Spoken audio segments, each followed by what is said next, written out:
in Nigeria. The then military government, headed by General Ibrahim Babangida, set up a committee charged with the task of preparing a sustainable interventionist solution to mitigate the rising levels of unemployment in the country. The committee established that the formal sector of the national economy had operators and employees who were mainly low-skilled, semi-skilled and unskilled. They constitute about 90% of the workforce. This situation therefore placed skills acquisition and training on the front burner of employment creation in the country. How well the organization is performing this task is our focus on today's edition of Stepping Up, as we host Dr. Mohammed Nasiru Ladan, Director General, NDE. I'm Kemi Fakeye. You're welcome.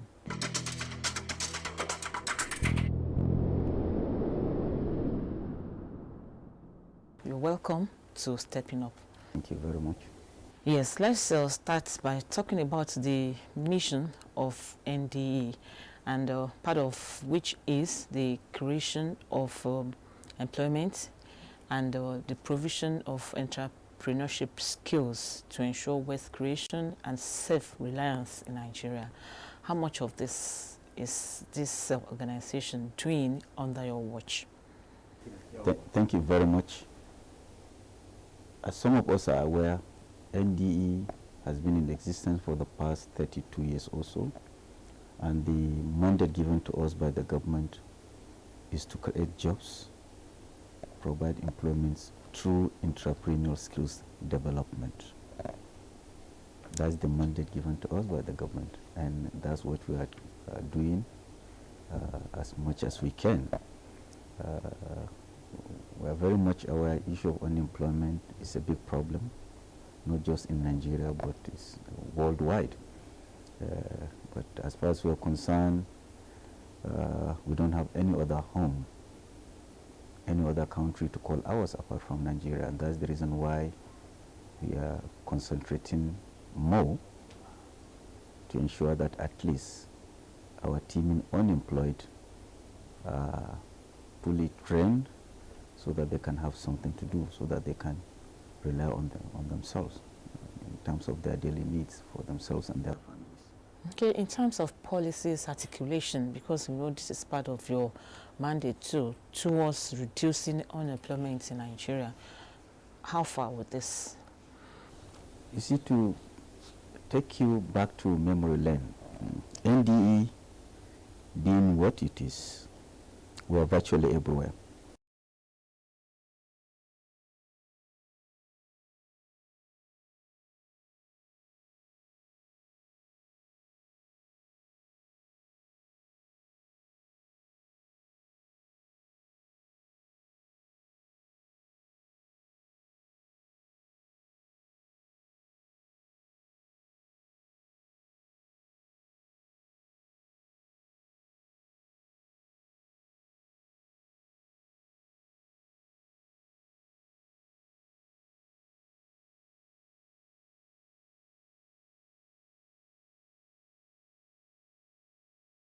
Again, thank you for your time. I am Lydia Odije Ochi. You are welcome.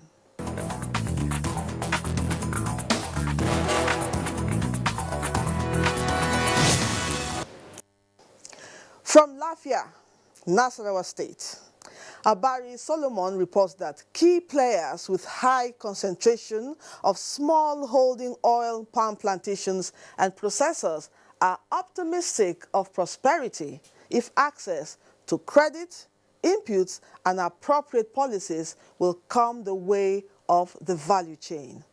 The report. In the neighborhood of Lafia, Abimiku Hassan and Godia Obeli, village head of Farinkasa community, contribute to the growth of palm oil production, put at 75,000 metric tons annually. Ownership is by small holding by individual farmers and families across the state. Like in areas with comparative advantage and flourishing of plantation and associate products, the sector has impact on poverty eradication, employment and food security in Nasarawa State. But there are challenges in the value chain affecting growth.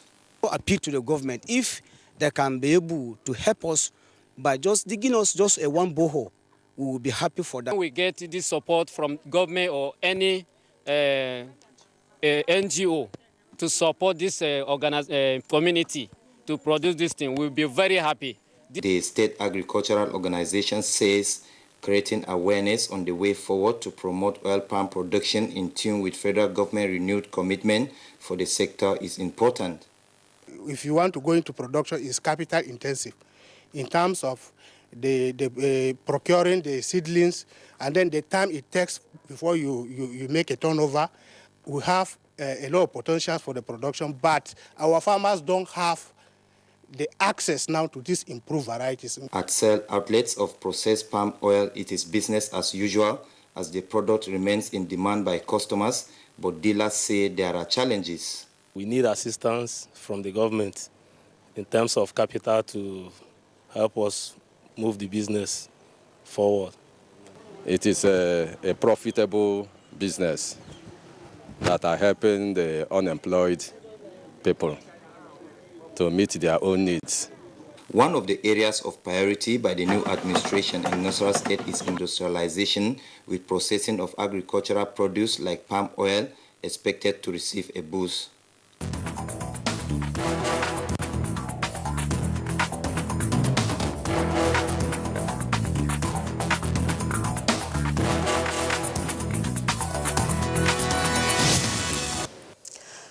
From Owerri, Imo State, Kingsley Oninowu reports that the federal government initiative on reviving oil palm produce will only yield positive results if importation of palm oil into the country is banned.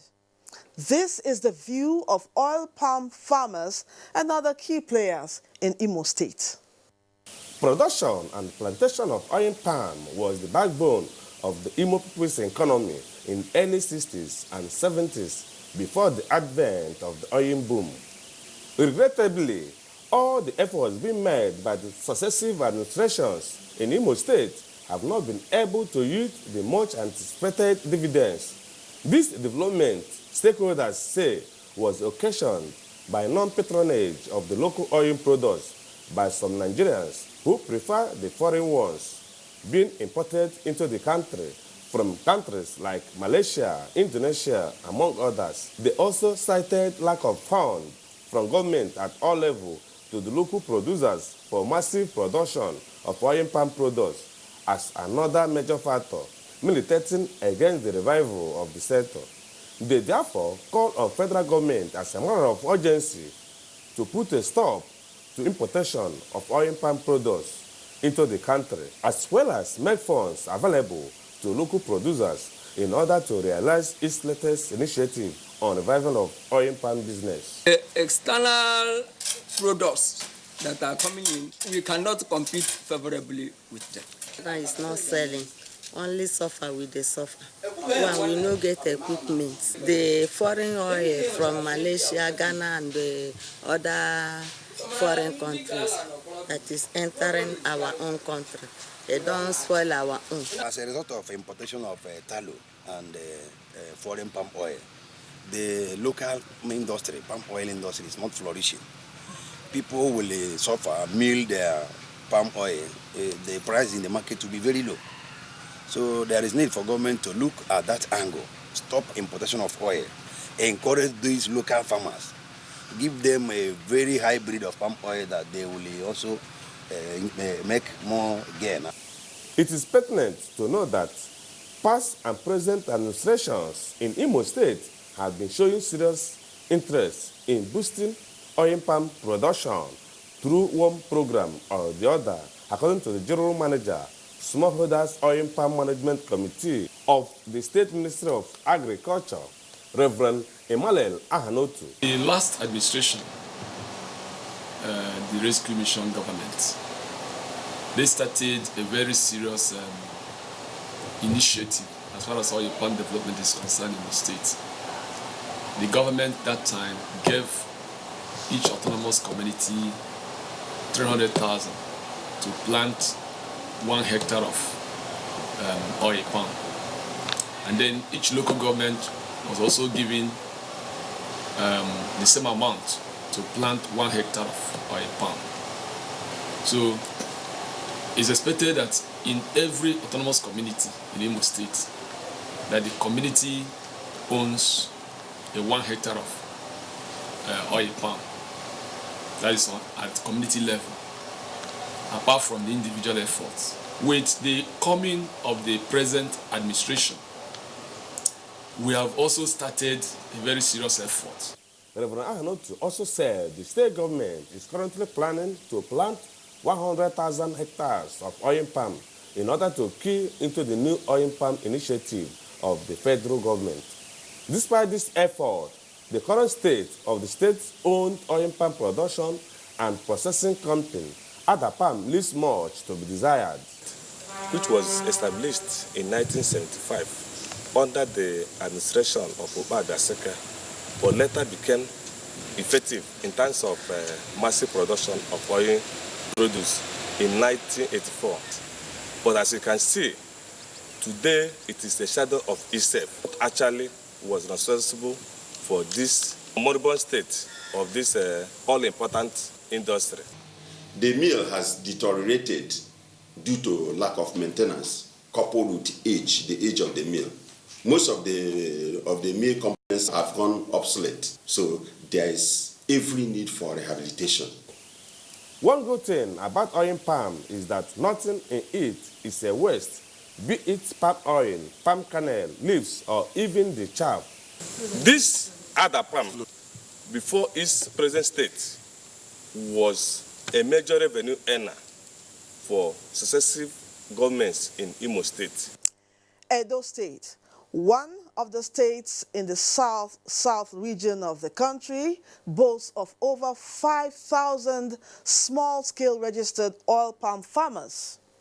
Ogochukwuka Ona reports that for the farmers, accessing finance is hindering growth in the industry. Edo State has over 5,000 small-scale farmers in oil palm farming with a production capacity of about 18 to 20 tons in 1 hectare of 150 palms.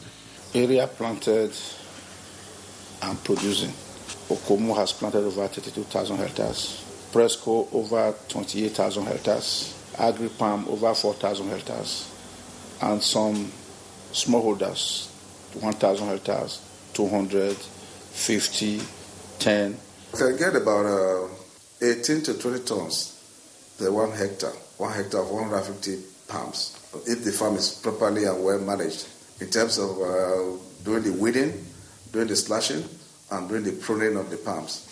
With additional 3 of some of the biggest privately owned plantations in the 11 oil palm producing states in the South, key players believe that reviving the sector will turn the fortunes of the country around. We can do better, we can do more. All we are saying is that government should intervene in oil palm, because oil palm is the future of this country. It's called the red gold, because from oil palm you can get a lot. You can get the palm oil, you can get the palm kernel oil, you can get the waste for firing your burners in the farm, in your oil mill.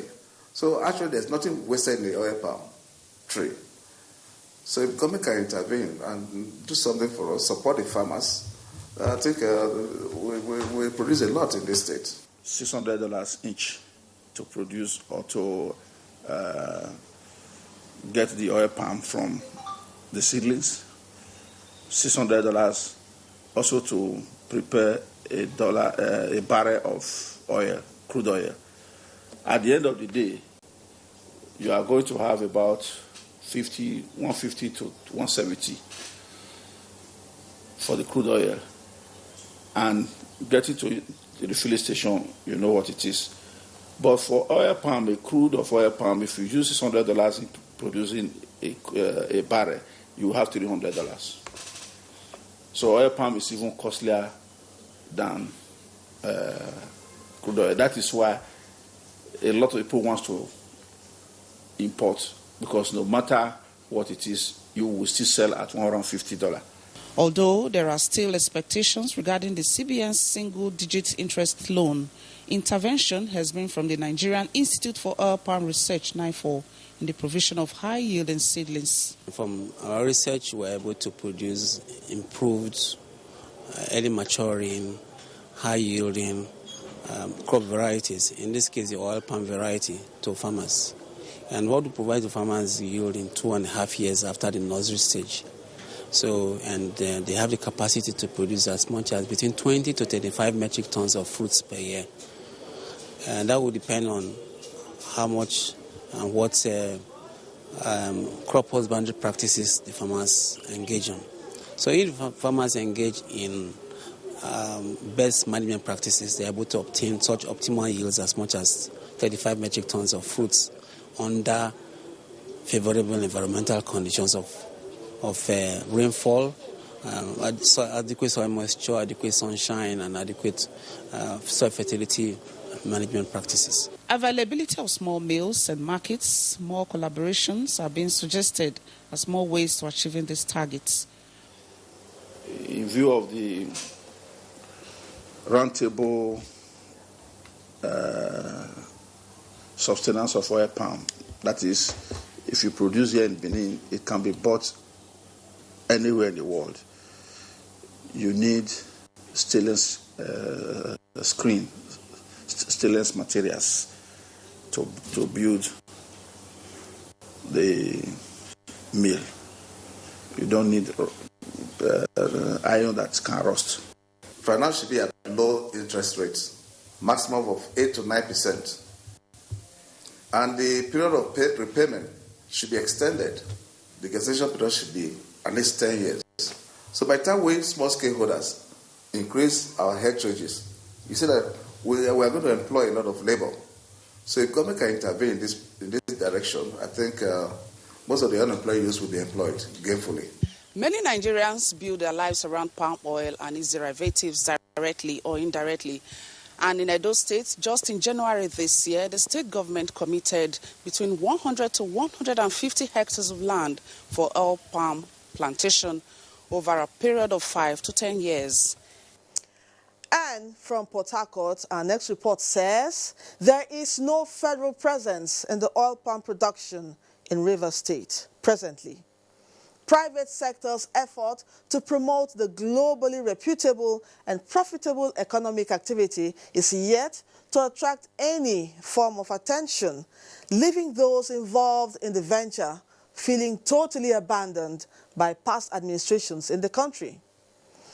It took the persistence of correspondent Ogechi Paul, who drew attention to the plausible agri-friendly posture of the present administration to extract sound bites from the proprietor of the biggest local oil palm mill in Elele and Ikwere community of Rivers State, widely acclaimed as an oil palm hub. Unconfirmed sources point to over 500 smallholder oil palm mills in Elele, a semi-urban locality about 60 kilometers from Port Harcourt, Rivers State. Its surrounding vegetation is endowed with oil palm trees, which lend credence to oil palm production as a major enterprise of the locals, and others from neighboring states will reside and do oil palm business at subsistence levels or slightly more for the local markets. Having set off with a mindset for a healthy interaction with the oil palm entrepreneurs, the news crew rather met a brick wall with those who had long resolved not to face the press camera on their activities. At the biggest oil palm mill in the area, sitting on 5 plots of land, with an average daily production of 30-50 jerry cans of palm oil, they expressed feelings of those abandoned and groaning under the weight of preconceived notion that past governments chose to pay lip service to countless promises to support their ventures.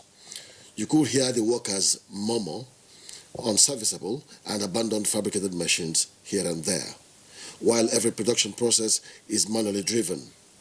Not a walk in the park at all. Very upset, they asked for cash incentives if they must grant interviews. Government people release money from Ghana, so they could use and do reasons.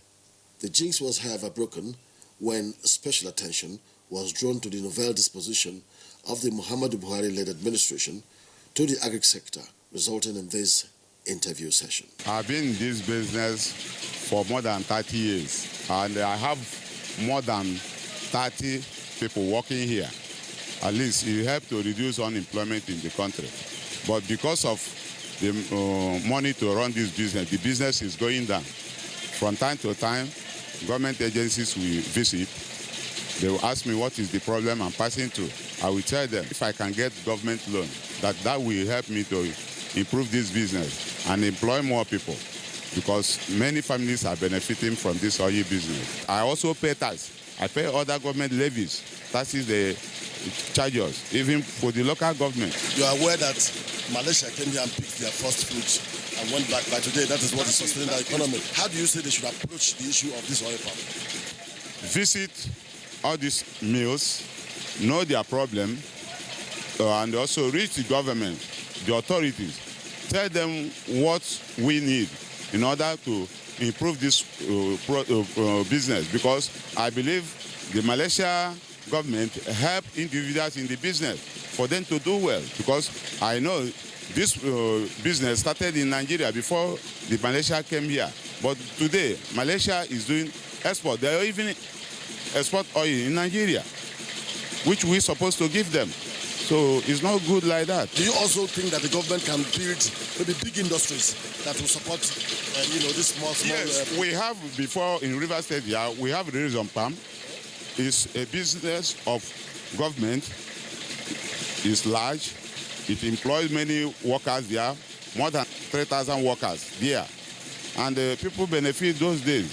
We even benefit because we buy also from them, because when they have enough, they sell for us, and we benefit from it. So government should come into it. It's a good business that if government really want to help us, that they can relieve unemployment in this country we are talking about.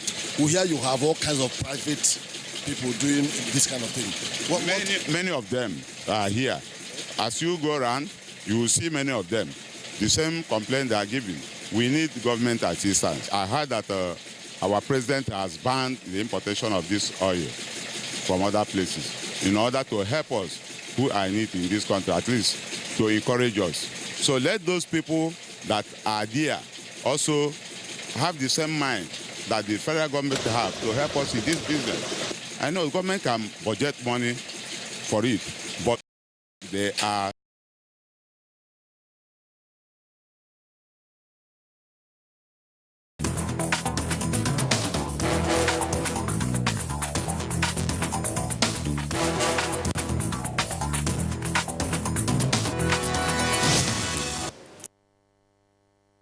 You can follow us on all our social media platforms: Facebook at NTA Network News, Instagram at NTA Network, Twitter at NTA News Now, YouTube at NTA News Online. Or visit www.nta.ng. For live streaming, visit www.nta.ng/live. Now, you can stay updated on the go, be it on your TV, iPhone, laptop, or iPad, or download the NTA mobile application from your Play Store or App Store. NTA, you can beat the rich. Slavery is an evil practice abolished all over the world over 200 years ago. But today, human traffickers are selling human beings as slaves in Africa. It is your responsibility to make sure that you and the people you know do not fall into slavery. Don't believe fake promises of jobs abroad. People went to say Libya, Italy. Italy no use you when they carry me on top water. 4 days now they lock me for inside house, no food, no water. I nearly die. Now God, when me heaven and earth, now save me. If you get 1 naira for Nigeria, you get junior one, you say you no get papa, you no get mama, that make you come out. I beg go they do farm work. You better pass person when enter road. Don't accept to travel to Europe through the Sahara Desert. You may be walking into slavery. Don't be a slave. This is a public service announcement brought to you by NTA.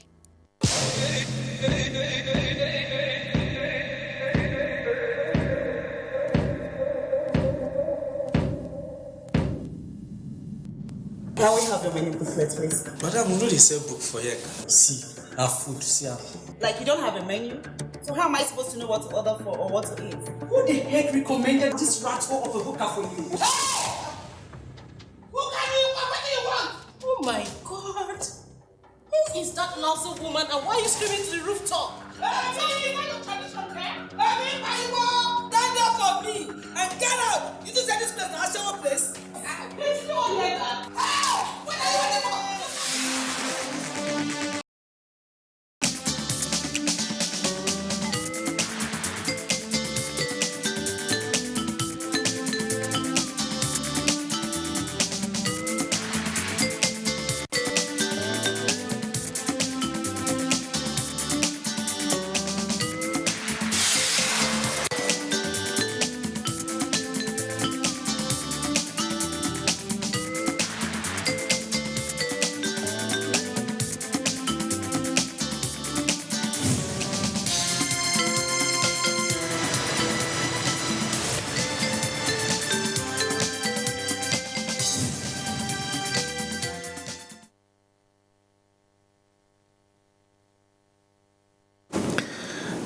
Hello and welcome. This is NTA Tuesday Live and I'm Cyril Stober.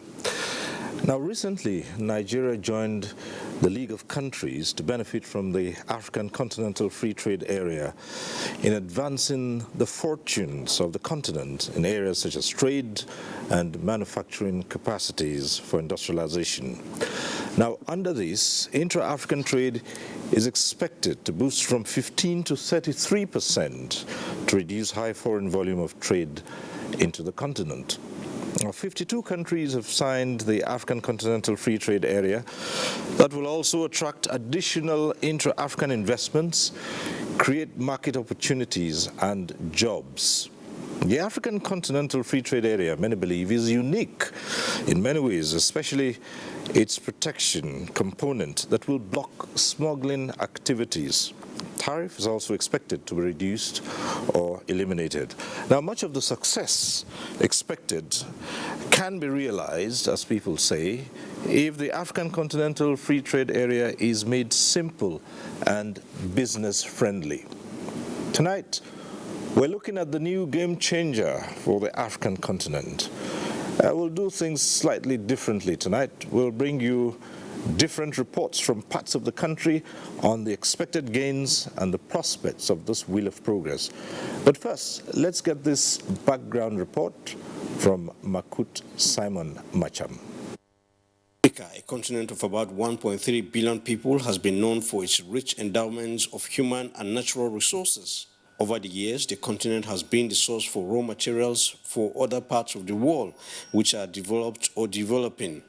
Sadly, the continent has little to show for its endowments since it neither adds value to its raw materials nor produces goods it needs. Rather, it is a situation where raw materials leave Africa and are re-imported at higher cost as finished goods, thereby perpetually leaving Africa poorer and unable to deal with its development needs. For Africa to break this absurd development, which has everything to do with its colonial architecture, the continent came up with Agenda 2063, which is an ambitious plan to transform the continent to a developed area. Part of this agenda is to ensure that Africa trades with itself more, as against the case where countries in Africa trade with others outside the continent than within. This led to the creation of the African Continental Free Trade Area initiative that is aimed at creating a single market where people and goods are exchanged within the continent.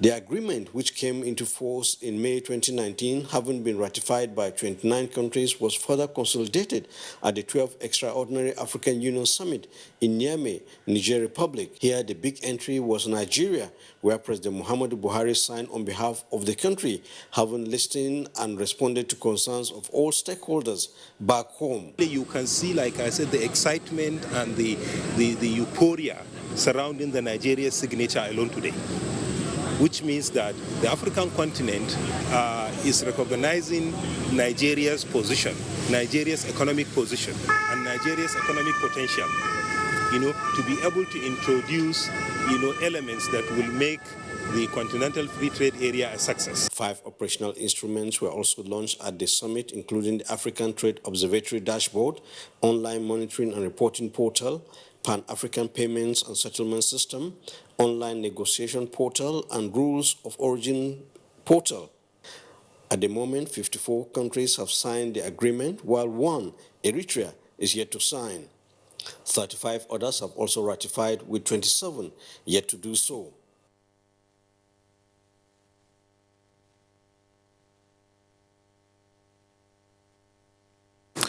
Well, that report by Makut Simon Macham sets the tone for tonight's discussion. Let's start off by introducing our guests. We'd like to welcome to this program Hajia Saratu Iya Aliu. She's National President of the Nigerian Association of Chambers of Commerce, Industry, Mines and Agriculture. Nasima, thanks for being here tonight. Good evening, sir. Let me also welcome to this program Dr. Olumuyiwa Alaba. He's an economist and a trade expert. Thanks for being here tonight. Thank you for having me. Also joining us tonight is Mr. Ken Nukoha. He's president of the National Association of Nigerian Traders and also a member of the Presidential Steering Committee on African Continental Free Trade Area. Thanks for being here. Thank you very much, sir. And also joining us tonight is Francis Okumagba. He is an ex-bank director and founder, FMG Platform Empowerment Limited. He's a life coach and a mentor. Thanks for being here. Thank you for having me. All right. As we do every Tuesday, we acquaint you with the procedure of this program. At the appropriate time, you can get to be part of the discussion in the studio. The platforms will be on your screen. We advise you take advantage of them. However, as we always say, for those who will be phoning in tonight, do us a favor when your call gets through, turn down the volume of your TV set. Just reduce the volume. And once you do that, we can all avoid the hurlback or the echo. And then the best way to know that your call has been passed through to the studio is you'll see your name appear on screen. Once your name appears on screen, it means your call has been passed through to the studio. So just go right ahead with a question or comment. Don't waste too much time on greetings. It may not be necessary to greet. Just go straight to the point, ask your question or make a comment, and whatever issues you raise, our guests here tonight will be only too willing to address them. So once again, welcome to NTA Tuesday Live. Let's begin. It's all talk about the African Continental Free Trade Area. And so we start off by putting it in true perspective. What does it mean to the ordinary citizen, the layman? Let's start off and turn to the president of NASIMA. Thank you very much, Cyril. I want to thank the NTA for inviting me here this evening because this is the avenue where we can really understand what the African free trade, what the African continental free trade is all about. And our viewers, both at home and abroad, will also hear from us here in Nigeria and to know what exactly it's going to fetch for them. So I want to thank NTA, and also I want to thank our President Muhammadu Buhari, for signing this great agreement. Because for us in NASIMA, we were really very excited, and a press release was done. Immediately, I think the following day, he signed, congratulating him for taking this bold step in signing this agreement, because it took us time. We were trying to make sure of what we were going into before we signed, and most people expressed the fear that we might lose out if we do not sign immediately. And so we want to thank him very much for really taking that bold step and signing on our behalf. Thank you. All right. Well, so as we said, when Nigerian listens to this, you've commended the president, he signed it, and they say, what exactly is the free trade area? What is it about? What does it connote? And maybe Dr. Lumiwa Alaba. Thank you, Siri. I want to lend my voice to congratulate Nigeria. The area is an opportunity for trade operators to have opportunity to expanded market access within countries with we can call like mind, because this is with give and take in terms of market access. Not only free movement of goods, free movement of capital, free movement of people, which means that it opens and expanded opportunities to trade operator. So free trade area agreement eliminates all the constraints and all the rules that prevent movement of goods freely in a geographical boundary. That's what it is. Okay. So let's come to Mr. Ken Ukoha. You're president of the Association of Nigerian Traders, and you also a member of the Presidential Steering Committee.